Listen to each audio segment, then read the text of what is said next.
Hello, and welcome to Unit 7, Section 2, Similar Polygons. This whole unit here is about similarity. Now we're going to take a look at some similar figures using ratios and proportions to solve for some different problems. Let's go. So first thing, we're talking about a scale. You've probably heard of scales before if you've ever seen models or maps or things like that.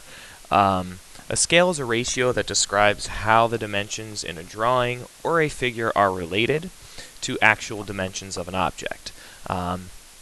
Scale is usually expressed per 1 unit, so sometimes decimals are appropriate. So in this particular problem it says the length of the key in the scale drawing is 7 centimeters, and then it says the length of the actual key is 4 centimeters. So what is the scale of the drawing? So what we can do, we can look at this as 7 centimeters over 4 centimeters, because we're essentially taking the drawing to the actual length. And we can either leave it like that and say that that's our scale, or more appropriately, we might want to use a decimal and say that it's 1.75 centimeters for every 1 centimeter. Sort of writing it as a ratio. Again, here scale is usually expressed per 1 unit, so my 1 unit is centimeters. Okay, talking now about similar polygons. So similar polygons, we have 2 polygons that would be similar if these 2 things happen. So corresponding angles are congruent, so very similar to when we were proving triangles congruent, all the angles have to be the same. However, with the sides, corresponding sides have to be proportional. So the side lengths are not going to equal each other. Instead, they're just going to be proportional.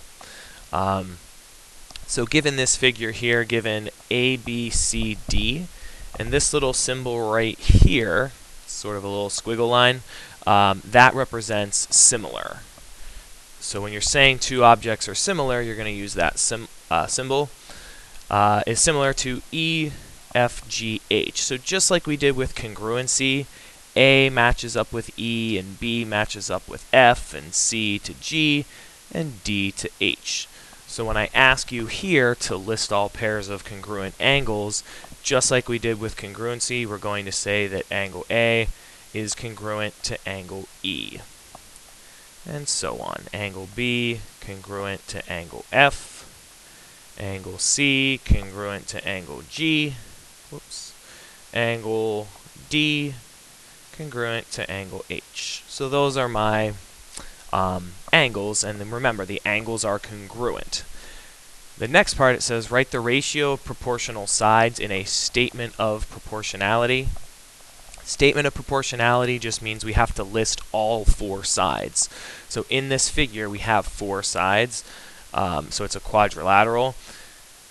So when I'm writing my proportions, I'm comparing the side lengths. So I could say AB, which is this part here, is to EF.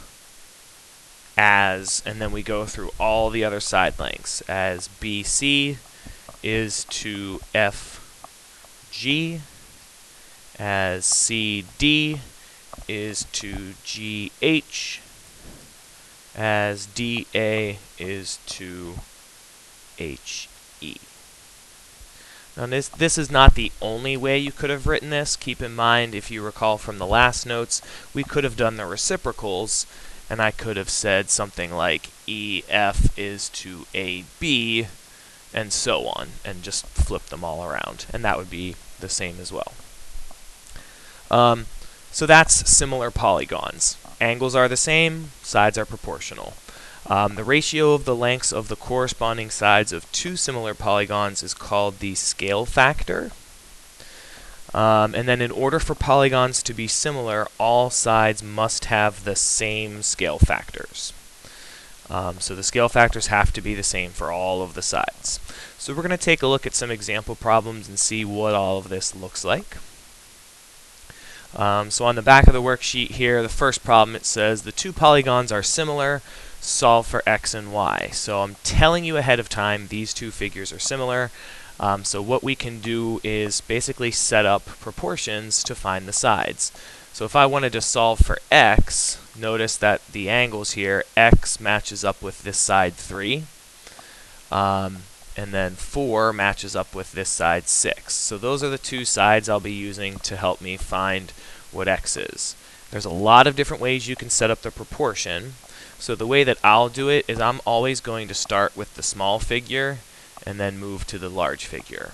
So I'll say something like 4 is to 6, and set that equal to, so again I'm going small figure to big figure, 3 is to x.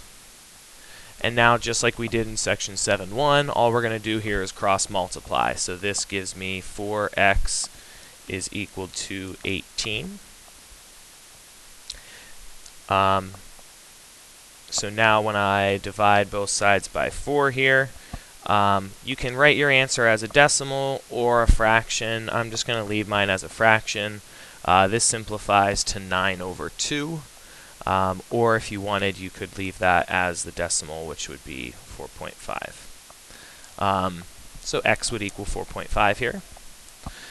Solving for y, we want to use sort of the same mentality, sort of the same proportion here. So if I take a look, I'm still going to use 4 and 6 because that's what's given to me. But now when I'm solving for y, I have y plus 1 and 8 down here. So when I set this problem up, it's going to look like this. 4 is to 6 as y plus 1 is to 8. Just like we did before, we're going to cross multiply. So this gives me 6. And remember, you have to put this in parentheses. So now we distribute. That gives me 6y plus 6 equals 32. So then I subtract 6 from both sides. That gives me 26.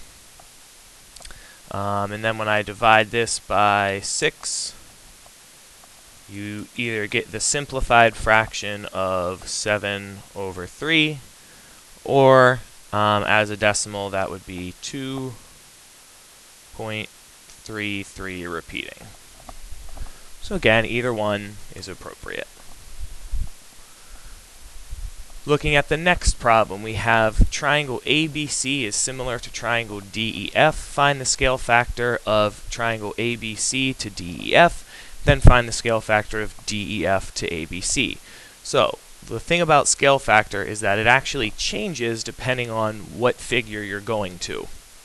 So for this first one, it's the scale factor of ABC to DEF, meaning we want to start here and move to this. So looking at triangle ABC, I would pick the side 4, and what does that relate to over here? 24. So 4 is to 24. And then basically for scale factors, we just want to simplify our fractions. So when I simplify that fraction, that comes out to be 1/6. And if you want to be thorough, you can check all three of these. 3/18, that's 1/6, and 5/30 is also 1/6. Now you don't have to check all three of them because in the problem I'm telling you that the triangles are similar. If in the problem I didn't tell you that the triangles were similar, you would have to check all three to make sure that they actually were in fact similar. So notice all of the scale factors are the same, therefore my scale factor from ABC to DEF is 1/6. If I flip it around and go the other way and go from big to small, my scale factor changes. So instead of being 5/30, it essentially is 30/5, which gives me a scale factor of 6. So all of those scale factors are essentially the reciprocal. Looking at the next problem, it says, if ABCDE is similar to RSTUV, find the scale factor and the perimeter of each figure. Remember, perimeter is when you are adding up all the sides. So one thing that I'm going to do first before I even get started is fill in the missing side lengths. Based on congruency, if this side is marked congruent to this side, then this has to be 4. If this is congruent to this has to be 7. So notice here, we don't have any number. So we're going to have to solve for one of these sides, so I'll call this x. Over here, if this is 10.5, this would be 10.5. And down here, we don't have a side length, so we need to solve for that. I'll call that y. So the first thing we're going to do is set up our scale factor. So I'll say that I'll go little figure to big figure. I'll say 4 is to 7. And now if I want to solve for x, I would say x is to 10.5. Just like we've been doing now, we're going to cross multiply here and solve. So when I cross multiply, I get 7x is equal to 4 times 10.5 is equal to 42. And then divide both sides by 7, and you get x is equal to 6. So therefore, this side is 6, and this side is also 6.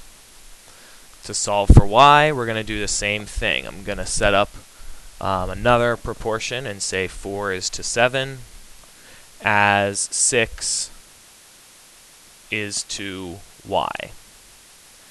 Cross multiply here, I get 4y is equal to 42. And when I divide both sides by 4, you get y is equal to 10.5. So now the next part, we found the scale factor. So now the next part's asking us to find the perimeter of each figure. So the scale factor was 4/7. The perimeter is now just adding up these sides. So for this, I would say 6 plus 6 plus 6 plus 4 plus 4. And the perimeter of that shape is 26 units. Over here, we would do 10.5 plus 10.5 plus 10.5 plus 7 plus 7.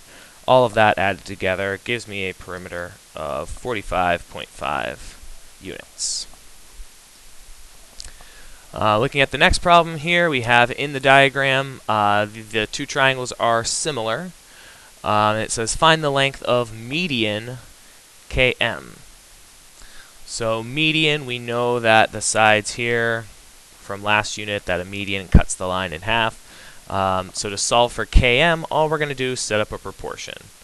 So we're going to say 40 is to 48 as 35 is to, and we're solving for this, we'll call it x, is to x. As always, cross multiply and solve, so we get 40x is equal to 1,680. Divide both sides by 40, and we get x is equal to 42. So the median, the length of km, would be 42. Okay, the next two problems on your worksheet are your try-its, so you can go ahead and try those on your own. Have a good one.